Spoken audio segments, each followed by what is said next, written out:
Hello everyone, আজকে নিয়ে এসেছি আবার একটা নতুন রেসিপি। তো আজকে আবারও চিকেনের একটা নতুন রেসিপি দেখাবো। তো বাড়িতে যদি কিছুই না থাকে, এই কটা জিনিস থাকলেই তোমরা কিন্তু এই টেস্টি মুরগির রেসিপিটা করে নিতে পারো। আজকের রেসিপিটার নাম হচ্ছে কালা মরিচ মুর্গ। তো এটা করার জন্য প্রথমেই কড়াইতে সর্ষের তেল দিয়েছি, আর সেটা খুব ভালো করে গরম করে তার মধ্যে দুটো তেজপাতা দিয়ে দিলাম। এরপর দিয়ে দেব পেঁয়াজ কুচি। এখানে আমি 500 গ্রাম মতো চিকেন ব্যবহার করেছিলাম, তাই জন্য বড় বড় সাইজের দুটো পেঁয়াজ ব্যবহার করেছি। এবার হালকা করে পেঁয়াজটাকে একটু ভেজে নিতে হবে। ওই হালকা গোলাপি হয়ে এলেই আমরা পরের স্টেপে চলে যাব। খুব বেশি কিন্তু পেঁয়াজটা ভাজবেন না। তো হালকা দেখুন পেঁয়াজটা পিঙ্কিশ হয়ে এসছে। এবার আমরা এর মধ্যে চিকেনটা অ্যাড করে দেব। এবার আমরা পেঁয়াজটার সাথে চিকেনটাকে ফ্রাই করব। তো পেঁয়াজ আর চিকেন একসাথেই ফ্রাই হবে। আর বলেইছিলাম এটা কিন্তু খুব কম মশলায় হয়। এখনও অবধি কিছুই দিইনি, শুধু পেঁয়াজ আর চিকেনটাকে ভালো করে ফ্রাই করে নেব যতক্ষণ না এটা বেশ ভাজা ভাজা হয়ে আসছে। পেঁয়াজ আর চিকেন ভাজা হোক ততক্ষণ আপনাদের সাথে একটা ছোট্ট কথা শেয়ার করি। বলছি, আমার চ্যানেলে যদি আপনারা নতুন হয়ে থাকেন তাহলে প্লিজ চ্যানেলটিকে সাবস্ক্রাইব করে দিন। আর আমার ভিডিওসগুলো কেমন লাগে সেটাও আমাকে কমেন্ট করে জানাতে একদম ভুলবেন না। আপনাদের কমেন্টগুলো পড়ে আমারও খুব ভালো লাগবে, তো অবশ্যই কমেন্ট করবেন। তো চলুন পরের স্টেপে চলে যাই। চিকেনের কালার কিন্তু একটু চেঞ্জ হয়ে গেছে, দেখতেই পাচ্ছেন হোয়াইট হোয়াইট হয়ে গেছে। এখন আমরা এর মধ্যে আদা, রসুন আর কাঁচা লঙ্কা পেস্টটা দিয়ে দেব। যে যেমন ঝাল খান সেই অনুযায়ী কাঁচা লঙ্কাটা ব্যবহার করবেন। আমি এখানে 5টা মতো কাঁচা লঙ্কা ব্যবহার করেছিলাম, একটু ঝাল ঝাল আমার ভালো লাগে।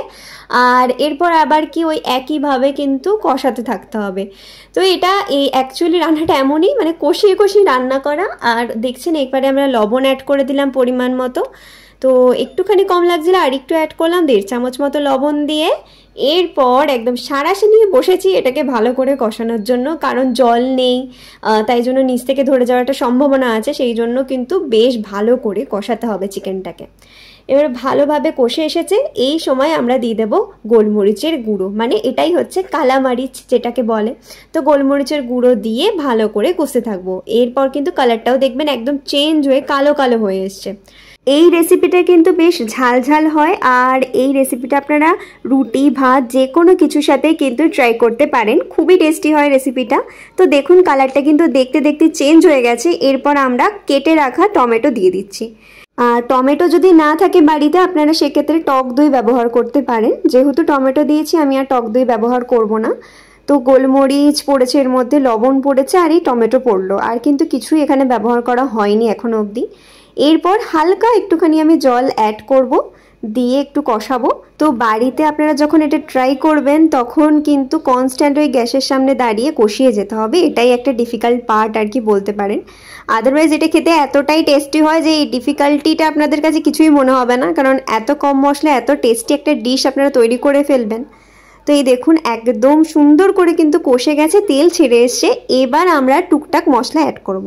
দিয়েছি 1 চামচ জিরের গুঁড়ো, 1 চামচ ধনের গুঁড়ো, আর এইখানে দিয়েছি একটুখানি হলুদের গুঁড়ো।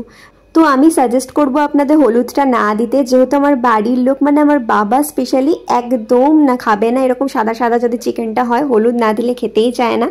সেই কারণে আমি হলুদটা দিয়েছি। আপনারা অবশ্যই হলুদটা অ্যাভয়েড করবেন। আর তাহলে কি হবে বলুন তো, অথেন্টিক যে কালা মরিচ মুর্গ হয় না সেটাই একদম পাবেন আর কি। আর হলুদটা না দেওয়াই আমিও প্রেফার করি, তো আপনারা এটা অবশ্যই মাথায় রাখবেন। তো এরপর হালকা একটুখানি জল অ্যাড করেছি, যেহেতু গুঁড়ো মশলা দিয়েছিলাম, আর গুঁড়ো মশলা দিলে কিন্তু কড়াইয়ের নিচে একটু ধরে যাওয়ার সম্ভাবনা থাকে, তাই একটু জল অ্যাড করে দিলাম। তারপর দিয়ে দিলাম ভেজে রাখা আলু। এবার এটাও অপশনাল, আপনারা নাও দিতে পারেন, কিন্তু আমার এই মাংসের আলুটা খেতে এত ভালো লাগে, আমার মনে হয় প্রত্যেকটা বাঙালির কাছেই মনে হয় ফেভারিট এই ভেজিটেবলের মধ্যে আলুটা।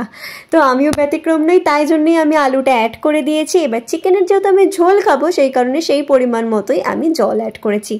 এবার না যদি দেন তাহলে আপনারা কষা কষাই সার্ভ করবেন, খেতে কিন্তু অসাধারণ হবে।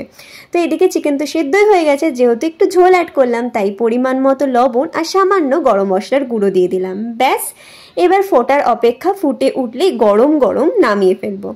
তো এই রেসিপিটা আপনাদের কেমন লাগলো অবশ্যই আমাকে কমেন্ট করে জানাবেন। আর আজকের এই রেসিপিটা যদি ভালো লেগে থাকে তাহলে ভিডিওটিতে একটি লাইক করে দেবেন। দেখা হচ্ছে এইরকমই আরও নতুন নতুন ভিডিওর সাথে। ততক্ষণ সবাই ভালো থাকবেন, টাটা।